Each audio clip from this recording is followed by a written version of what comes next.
बड़े दिनों से और 2.5 साल लगभग हो गए मैं सोच रहा था कि अच्छे दिन का मतलब क्या है। अब हिंदुस्तान के नवरत्नों में भाजपा के लोग नॉमिनेट हो गए तो अच्छे दिन तो आ गए। चाहे नैल्को हो, EIL हो, HPCL हो, ECGC हो, और सेबी ने ये कहा था कि इन नवरत्नों में इंडिपेंडेंट डायरेक्टर्स की नियुक्ति होनी चाहिए। और अपने राजनीतिक लोगों को इन नवरत्नों में डाल के इसका नतीजा आप ही को मालूम है क्या होगा। जो भाजपा के इंडिपेंडेंट डायरेक्टर कहेंगे वही PSU करेंगे। ये पारदर्शिता की बात करते थे, एक अलग किस्म का शासन लाएंगे, और ये बात करते हैं कि हमारे असूल नहीं है कोई। अब हम इनसे पूछना चाहते हैं किस असूल के आधार पे आपने अरुणाचल की सरकार गिलाई थी, किन असूलों के आधार पे आपने उत्तराखंड में बागी लोगों को अगवा करके अपने पक्ष में लिया था। वो कौन से असूल थे? अरे इनका तो हाल ये है कि इनके अपने गठबंधन के भी लोग इनको छोड़ के जा रहे हैं। अब शिवसेना ने कह दिया है कि हम इनके साथ कोई चुनाव नहीं लड़ेंगे।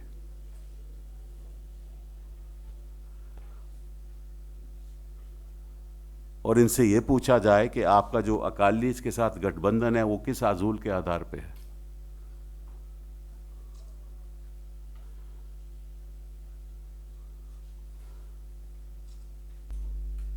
और उधर मेघालय के गवर्नर का हिसाब किताब आप देख ही रहे हो। Entertainment plus. शर्म की बात है कि हमारे प्रधानमंत्री जी असूलों की बात करते हैं और अब तक उन्होंने गवर्नर को बर्खास्त नहीं किया। अभी कर दिया नहीं, बर्खास्त, चलिए बर्खास्त कर दिया तो FIR लॉन्च होनी चाहिए।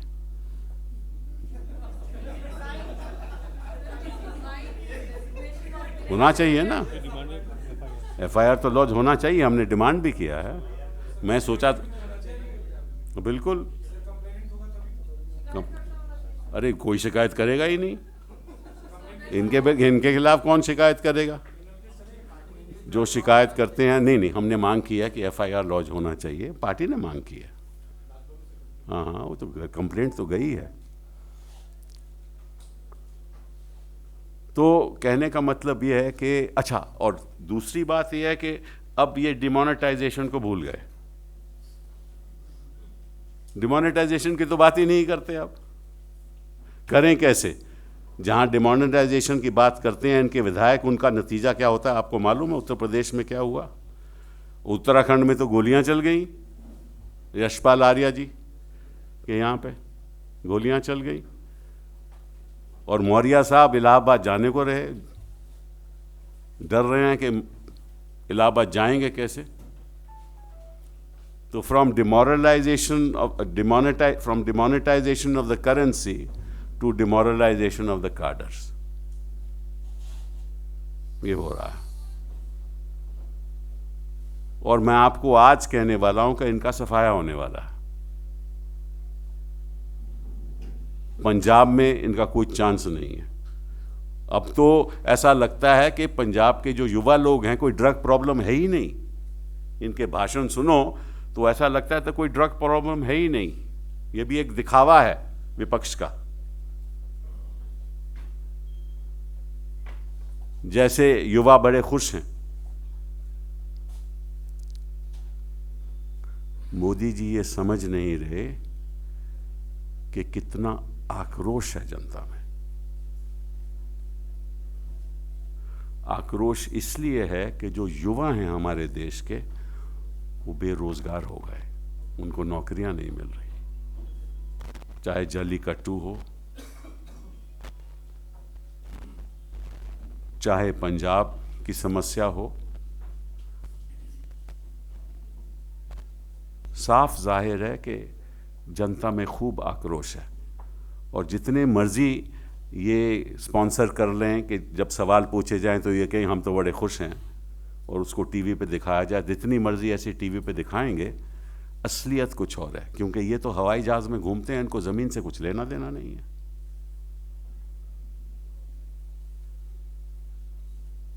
और मैं आग्रह करूंगा, देश सबसे पहले होता है, सत्ता बाद में। और इनकी दृष्टिकोण से सत्ता पहले और देश बाद में। अभी इनको ये सोचना चाहिए कि देश की आर्थिक स्थिति में सुधार कैसे लाया जाए। ये सबसे अहम मुद्दा है इस देश का। और इनको आज ऐसा लग रहा है कि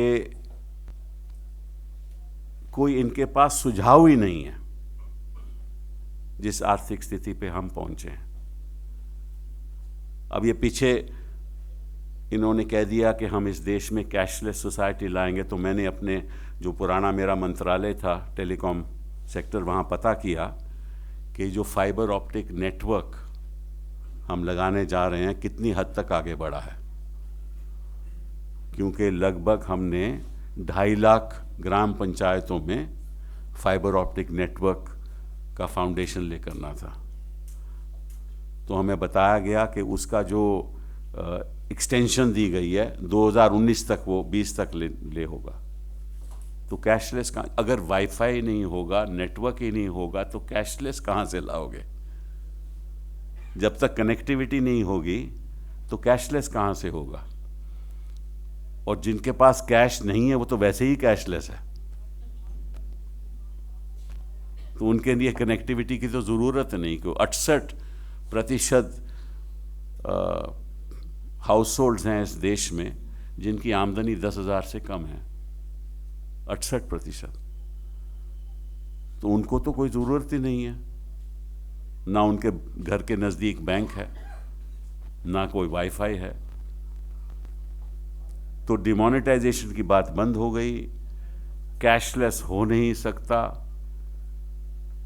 हर जगह पे मंदी है, रोजगार खत्म हो गया।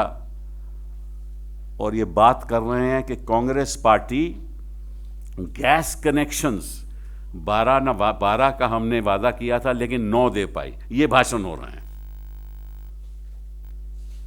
मतलब द भाषण्स आर फुल ऑफ गैस। अरे भैया, आज की स्थिति देश के सामने जो खड़ी, उसके बारे में आप क्या कर रहे हो? उसके बारे में सोचिए। ये भाषण दीजिए कि देश में रोजगार कैसे मिलेगा हमारे युवाओं को, बेटे बेटियों को कैसे रोजगार मिलेगा, ये सोचिए। और इसके बारे में देश में सुझाव दीजिए। आप प्रोडक्शन कैसे बढ़ाओगे, इसके बारे में सुझाव दीजिए। अगर डोनाल्ड ट्रंप ने अपना वादा पूरा कर दिया कि income tax rate United states में 15% होगा, तो यहां से कैपिटल चले जाएगा। इस देश में इन्वेस्टमेंट क्यों होती है? क्योंकि वहां के इंटरेस्ट रेट कम है, यहां के इंटरेस्ट रेट ज़्यादा हैं। यहां रिटर्न ऑफ कैपिटल है, वहां उतना रिटर्न ऑफ कैपिटल नहीं है। अमेरिका का टैक्स रेट 40% है, यहां का 30% है, उसके ऊपर सरचार्ज। तो अगर 15% टैक्स रेट हो गया यूनाइटेड स्टेट्स ऑफ अमेरिका में, तो कैपिटल अगर यहां से चले जाएगा तो ये करेंगे क्या? ये मुद्दे हैं देश के सामने।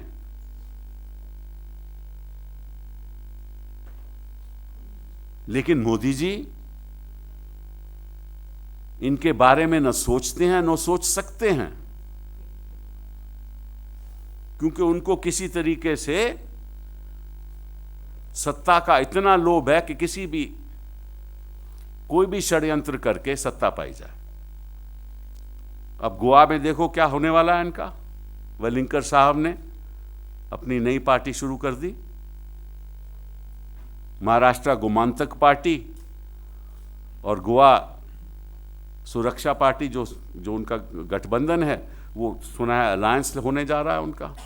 तो गोवा में भी इनका खात्मा होने वाला है, क्योंकि महाराष्ट्र गोमांतक पार्टी का तो लगभग अलायंस टूट ही गया इनके साथ। तो यहाँ ये वहाँ अकेले पड़ गए। यहाँ आप देखे रही हो पंजाब में जो इनका हालत है, और उत्तर प्रदेश में जो हमने पीछे अलायंस किया है, साफ जाहिर है कि कुछ भी हो, भाजपा तो कभी सत्ता में आ ही नहीं सकती।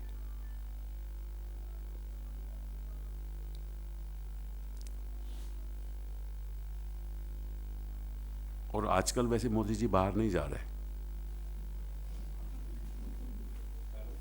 हाँ, उनको लग रहा है कि सत्ता हाथ से निकल रही है, क्योंकि अगर ये 4-5 प्रदेश में हार गए ना,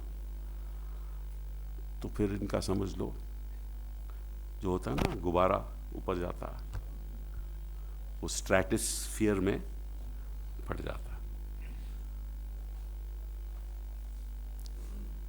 तो मैं तो यही सुझाव दूंगा कि देखिए, आपने बड़े कोशिश कर लिए, बजट को एडवांस भी कर लिया, सब कुछ कर लिया, बड़ी कोशिश की कि किसी तरीके से डिमोनेटाइजेशन करके लोग हमारे पक्ष में आ जाएं, लेकिन ये तो सब फेल हो गए। अब देखो कौन सा भाषण देते हैं, कहाँ देते हैं, कौन सा शगुफा उड़ाते हैं, को पता चले कि इनके पक्ष में कोई हो जाए। तो इन्हीं शब्दों के साथ बहुत बहुत धन्यवाद।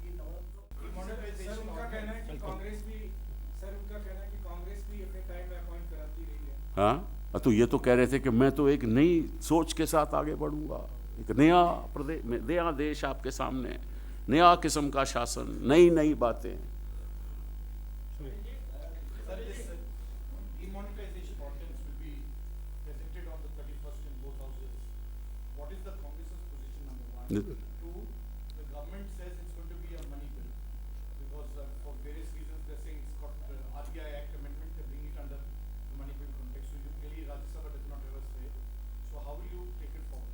Well, we would like that this issue is, yes, it certainly is a money bill, but if this government believes in any element of accountability and transparency, they should allow it to be discussed in the Rajya Sabha and voted upon. The reason why they will not allow that to happen is because they know that it will be defeated. This is again another failure of this party when it talks about democracy and adherence to principles. They talk about principles. What is the principle? They know that the people are unhappy. They know that across the political spectrum, parties are unhappy. They know that their own ministers are unhappy. They know that their own rank and file is unhappy. They know that the people of India are unhappy, but they will not allow a discussion to take place in Rajya Sabha. That just shows the mindset of this government and of the Prime Minister in particular.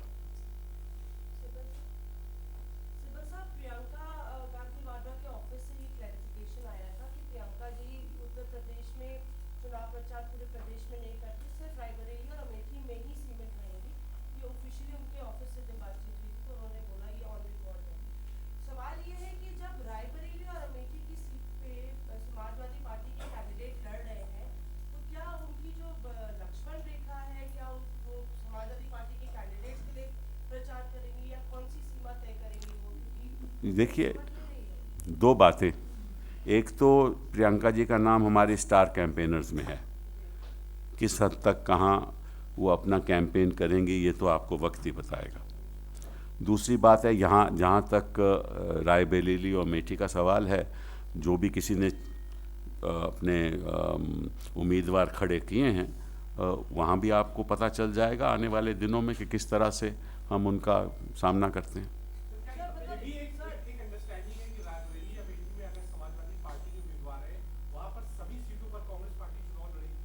मालूम नहीं, आपको ज़्यादा मालूम है क्या understanding है, मुझे मालूम नहीं कि कोई अंडरस्टैंडिंग है या नहीं। सर ऐसा सामने आ रहा है सर कि पहले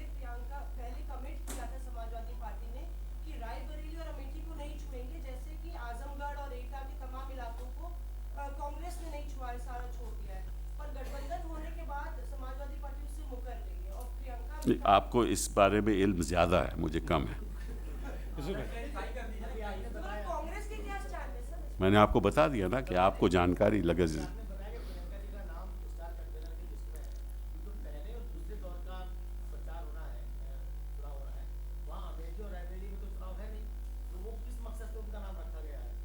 भाई अगर नाम रखा गया है तो आने वाले, अभी तो चुनाव की शुरुआत ही हुई है, अभी तो चुनाव मार्च तक चलेगा। आप मालूम, देखिए ऐसा है, मैंने आपको बताया ना कि अगर स्टार कैंपर में नाम है तो अभी तो चुनाव शुरू ही हुआ है, अभी तो मार्च 8 तक चलेगा, तो आपको पता चल जाएगा कि किस हद तक कहाँ कहाँ कैंपेन होगी उनकी।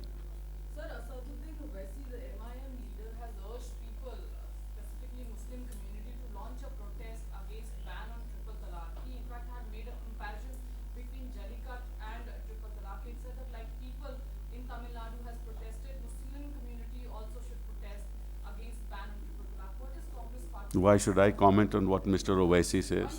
That's his point of view. We have put it, the matter is pending in court.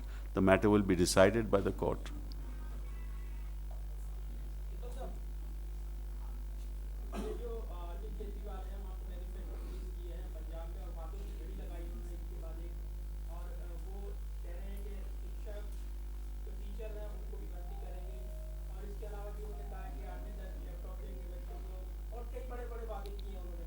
वो मैं तो देख, उनके वादे सुन लो।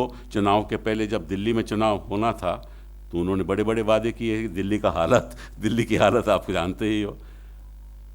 देखिए, जहाँ तक अरविंद केजरीवाल का सवाल है, he is a one step ahead of Modi. He is one step ahead of Modi.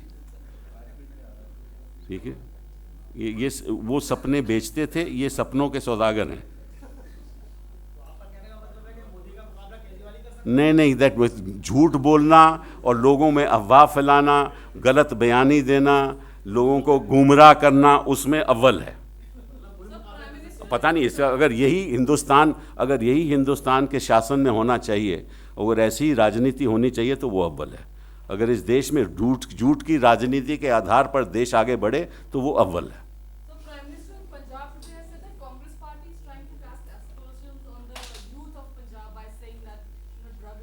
No. Poor. In fact, people of India don't know. Even the people of Punjab don't know what Modi knows. Modi knows there is no drug problem in Punjab. Modi knows that, but the people of Punjab don't know. Most unfortunate. See, all wisdom comes from Modi. What he says is the truth. यही तो हम चाहते हैं कि देश के प्रधानमंत्री को ऐसे बयान नहीं देने चाहिए। पंजाब पीड़ित है। पंजाब के यूथ्स में जितनी ड्रग्स हैं आपको मालूम है, आज सब लोग मानते हैं, लेकिन मोदी जी कहते हैं कोई प्रॉब्लम ही नहीं है। ये आप जो अभी बोले हैं कि केजरीवाल अहेड है मोदी जी से, झूठ की राजनीति पे। हाँ, झूठ की राजनीति पे।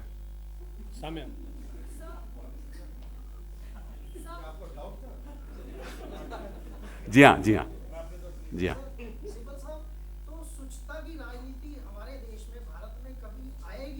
बिल्कुल आएगी, जब भारत स्वच्छ होगा। देखिए, दो किस्म की स्वच्छता होती है, एक तो ज़मीनी और एक मानसिक। ठीक है ना? तो मानसिक स्वच्छता तो आप देख ही रहे हो 2014 के बाद। ज़मीनी स्वच्छता, वाराणसी सबसे पोल्यूटेड शहर है हिंदुस्तान में, तो स्वच्छता तो आप देख ही रहे हो। जब तक आप देश की जनता के साथ सच्चाई नहीं बोलोगे, ईमानदारी से बात नहीं करोगे, झूठे वादे नहीं करोगे, तब तक शासन में स्वच्छता कभी आ ही नहीं सकती और राजनीति में भी नहीं आ सकती।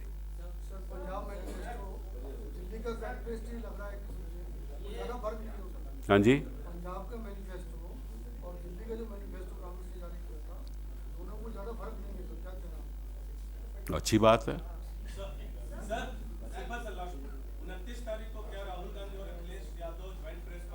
आपको पता चल जाएगा इसके बारे में।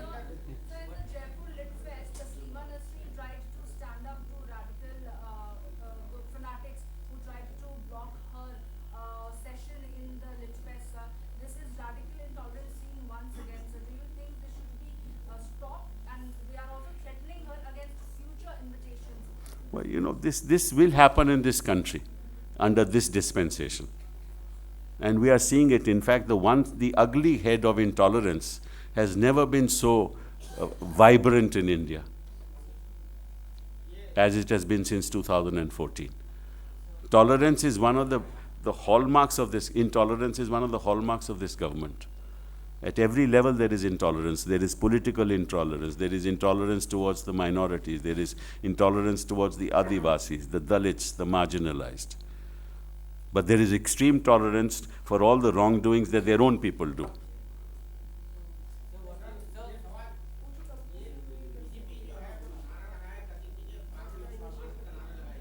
कांग्रेस की मुक्त भारत, हाँ,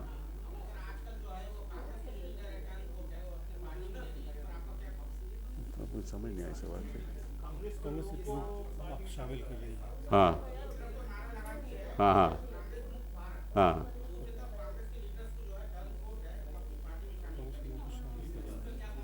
नहीं, क्या कमेंट करें? देखिए, ऐसा है, कांग्रेस मुक्त भारत में सोच है, एक सोच है, और वो सोच क्या है कि किसी तरीके से वो जो इंक्लूसिव आइडियोलॉजी है उसको ख़त्म किया जाए।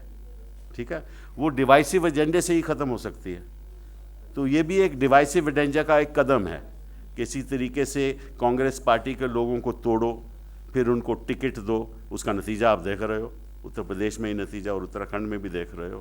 तो ये तो एक कहने की बात है, कांग्रेस मुक्त भारत, लेकिन कांग्रेस कभी मुक्त हो ही नहीं सकता। उसकी वजह यह है कि वो तो संविधान का आधार है। जो कांग्रेस की आइडियोलॉजी है वो संविधान की बुनियाद है। इंक्लूसिव इंडिया, सेक्युलर इंडिया, ये संविधान की बुनियाद है। उसको आप कैसे खत्म कर सकते हो? कांग्रेस मुक्त भारत मतलब एक डिवाइसिव भारत। कांग्रेस मुक्त Bharat means a non secular Bharat. Congress मुक्त Bharat means an intolerant Bharat. Congress मुक्त Bharat means a BJP Bharat where nobody else has any relevance. वो कभी हो ही नहीं सकता।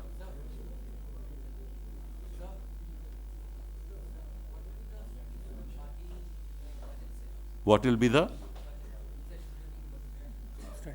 strategy of the party? We'll analyze the budget. We'll analyze the budget. We don't know what the budget is going to be. What can I tell you about the strategy? If you ask me, they have, हाँ, budget session की बात हम जैसे उससे पहले भी जैसे हम विरोध करते थे, विरोध करेंगे। जो अच्छी बात होगी तो, लेकिन बाकी ऑपोजिशन पार्टी के साथ मिलजुल कर एक स्ट्रैटेजी बनाएंगे।